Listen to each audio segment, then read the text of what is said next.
Tira de Brad, kabalo mo unsa na sa kong likod. Oo, tama. Punuan sa sili na. So kanang sili manggod, nindot kay na sa tong kinabuhi. Para saan niyo? Daghang kay ni siyang benepisyo. Isa na ng capsaicin. Unsa man ang capsaicin?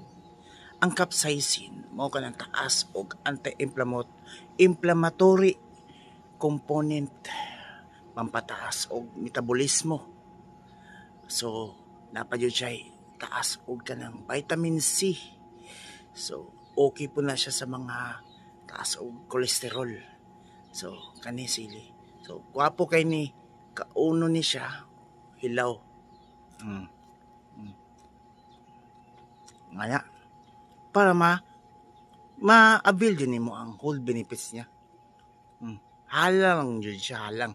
Okay? Ayaw lang nyo adlaw-adlaw kay ang labasan na almoranas.